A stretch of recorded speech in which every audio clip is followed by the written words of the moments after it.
House of the Dragon, Season 2, Episode 7. Let's fucking talk about it. Spoiler alert. I'm about to spoil shit. If you're not a spoiled brat, get out of here. I want to start off with the beginning of the episode where the two dragons meet. The two fucking dragons. Here's the queen, known Targaryen, with a dragon. And then there's this other dude with a dragon. The other dude, not a known Targaryen. Not like...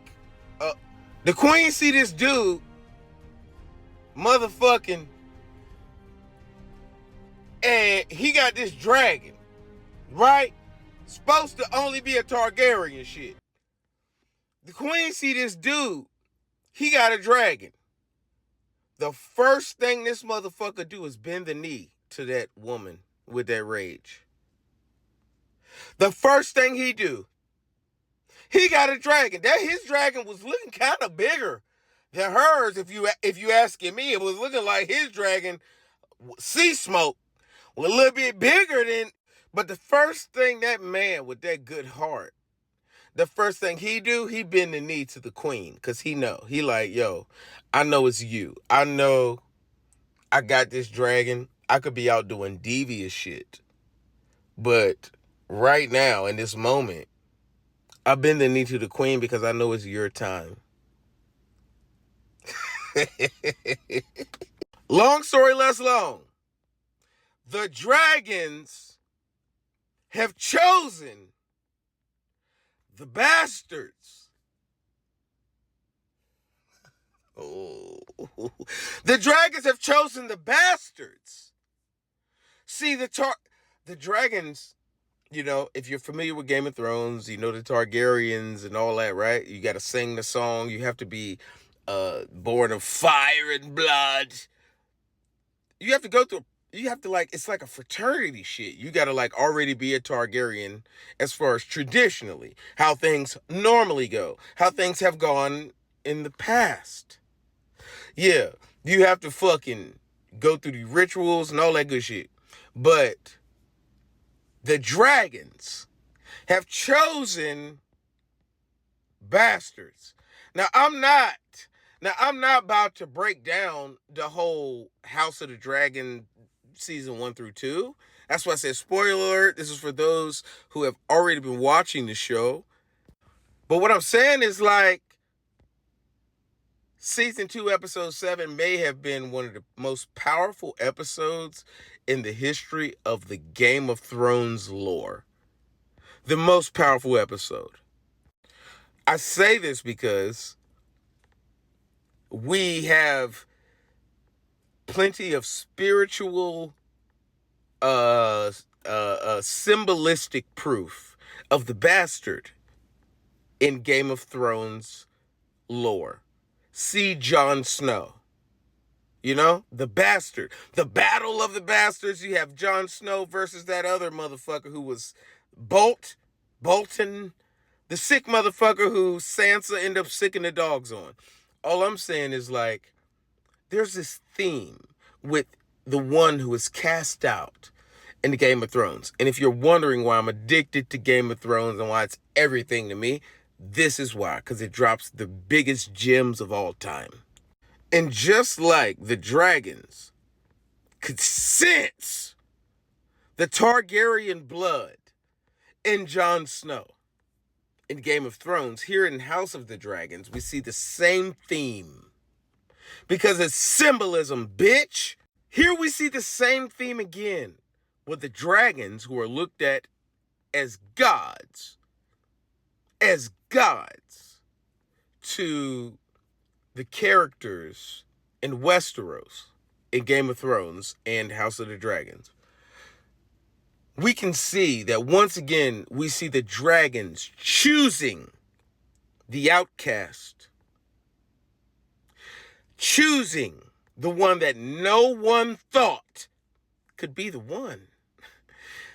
We see the dragon choosing The one who everyone thought was a crackhead. Did you see episode 7 of season 2 of House of the Dragon? We see Rhaenyra gain 2 new large dragons because she followed her intuition.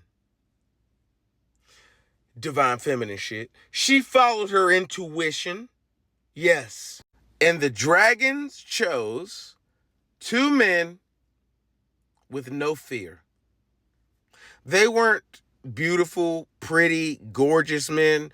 They weren't the men that you would choose to be the hero of a movie. They weren't the men who fucking, the typical men who you would choose. 2 men were chosen by dragons in season 2, episode 7 of House of the Dragon, who were the most unsuspecting ever. I know this video is long, Chosen One, and seems pointless, but Johnny B always has a point. Johnny B always has a fucking point. Chosen One, it's the purity of your heart. Long story, less long. Let's leave out all the stupid details. Actually, I put way too many stupid details in this to say that. It's about your heart. Have you seen Lord of the Rings trilogy? Are you familiar with Frodo Baggins? I know I've said this before, but I've realized that none of us ever cleaned our room the first time our mother told us. So I have to say things a lot. I realize I got to say things a lot for you to get it. Frodo Baggins in Game of Thrones was not the heroic looking character.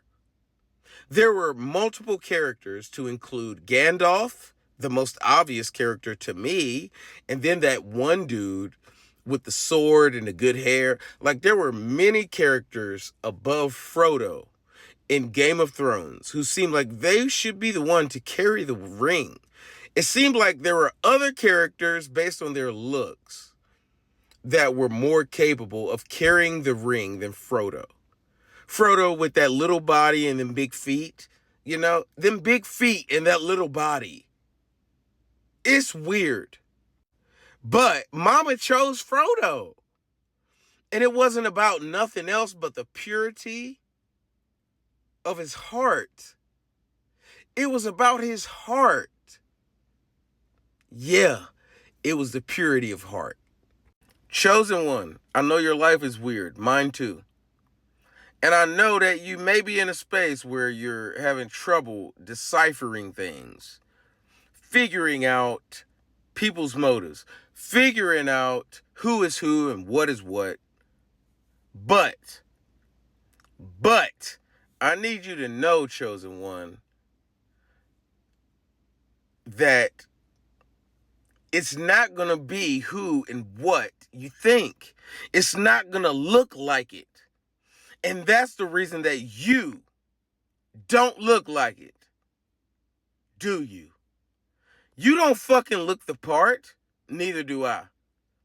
I look like a dumb jock. You don't look the part. You don't look like what you are. You don't look like your power. But yet and still, here you are, Frodo. Here you are. It's you, stupid. Anyway. Season 2, episode 7 of House of the Dragon is probably some of the greatest work in Game of Thrones lore history. Yeah, that girl realized it ain't about who was highborn. It ain't about who got the name or the clout. It's about who got the fire. Who can move the dragon. That's what it's about. Who can move it? It don't matter what you look like. I know you don't look the part, but it's you, stupid. And it ain't nobody else. It's you.